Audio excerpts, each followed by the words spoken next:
Welcome back to TalkBack. We are talking to the former Chief of Pakistan's Army Staff, General Mirza Aslam Baig. General, we've talked about mostly everything about you, but we haven't touched on the Mehran Bank scandal.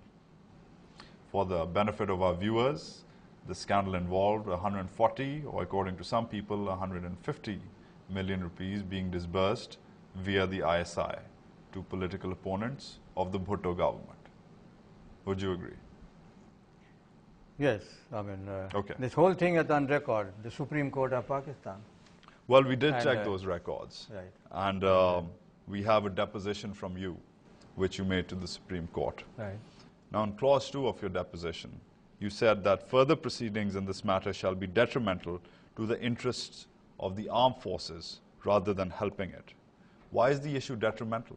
Why is raising something which is controversial detrimental to the armed forces? Shouldn't it be solved to clear the armed forces? No, I did not say that. Where have you got this one? Well, here's a copy for you in clause 2. This is your deposition. It's signed by you. You are respondent number 1, and that's what you've said. Can you read it? I don't have my glasses. Absolutely. You've said further proceedings in this matter, and you're talking about the case, shall be detrimental to the interest of the armed forces rather than helping it. You are the respondent to this deposition. What do you think? Why would solving a case, putting it in the public eye, figuring it out once and for all, be detrimental to the armed forces of Pakistan versus dismissing the case? Because that's where it is at today. I think this is not detrimental to the armed forces of Pakistan, no. Detrimental to the government in power at that time.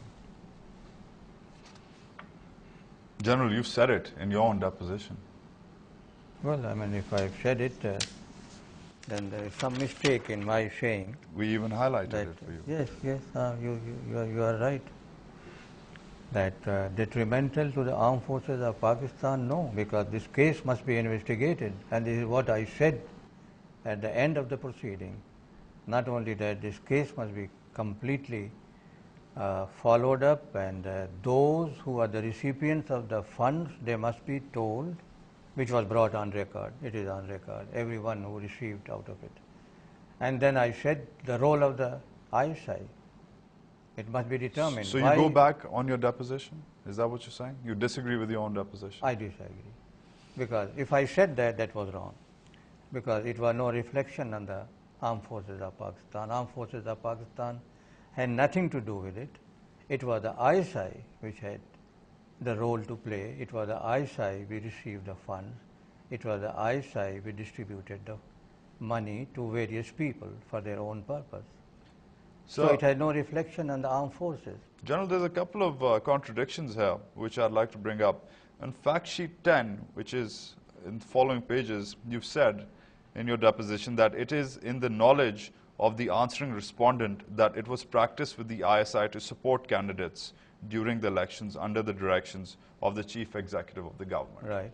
So you, as the respondent, knew that the ISI politics in the politics of Pakistan. It was given a role. I mean, by Zulfikar Ali Bhutto. Bhutto, yes. We've talked about that. And you were fine with that. As the Chief of Army Staff, what could I do? You were fine with that. I mean, this was happening. Before me, it was happening at that time. Why did you not draw the line, General? Was it a lawful command from the Chief Executive, from Ghulam Ishaq Khan? Don't you think it was your duty to tell Ghulam Ishaq Khan that, hey, please don't do this? I went to him. I told him what was happening. He said, it's all right. If he could... So if you told him, General, if you told him that you were against all of this, and you also go on to mention that this is, as you reiterate, that this was just a dealing between the Chief Executive, who was Ghulam Ishaq Khan, and the ISI, which was DG Asad Durrani, and you were not involved in this. Why is it that your DG, Asad Durrani, has given an affidavit to the Supreme Court which reads that I, General Durrani, Muslim adult former DG ISI, presently posted as Ambassador of Pakistan, Bonn, Germany, do hereby oath and state on solemn affirmation that in September 1990, as DG ISI, I received instructions from the then Chief of Army Staff now retired General Mirza Aslam Baig to provide logistic support to the disbursement of donations made by senior businessmen of Karachi to the election campaign of the IJI. I was told that the operation had the blessings of the government. Why is it that partly, I tell you. Why is it that your DGISI is saying that you Yes. told him to do this and not the government, while you are saying the government told There him is to some, do this? see, that statement is a little, I would say, garbled, in the sense that when I came to know that this money has been made available, I went to Mr. Ghulam Ishaq Khan. I informed him. He knew about it. And he said, it is all right. So I called the DGISI. I said, please be very sure that whatever money you use, which has been placed at your disposal, is correctly recorded and accounted for. Nothing else. And he did account for it. And that's why that he placed the complete record before the court. So you just told him to be free and fair in his politicking. No, not free and fair. To keep a correct record of the funds being utilized for this purpose. But General, a little while ago, you just said that you were against all of this. A little while ago, you just said you were against all of this, that you went to the president and gave him your spiel. Of course, that yes. you were against it. Yeah. Then why would you call your DGISI and tell him to be fair about the distribution if you disagreed with the whole concept And this of was the practice going on for years. This was the practice That approved doesn't by mean that you agree with the General, does it? Yes, I agreed it, because that was the practice at that time. I couldn't stand up and challenge my president. I couldn't stand up and stop this practice. I had my own limitation. But I thought we've talked about this before, I thought you were the only guy in the army who spoke his mind. Of course, yes. I told Mr. Ghulam Ishaq Khan that it was not the correct practice. But you told your DGISI that go ahead, distribute it, Yes. but be fair about it. Not be fair about it. That's I what said that's what you distribute just it at said. his own discretion. But I said keep account of it, so that later on you don't have to do explaining how you did it, where did you use the funds.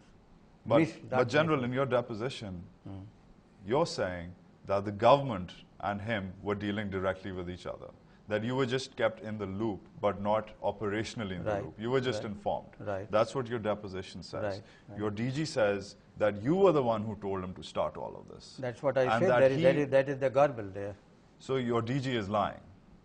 But you can call it that way, that he is telling it in a different way.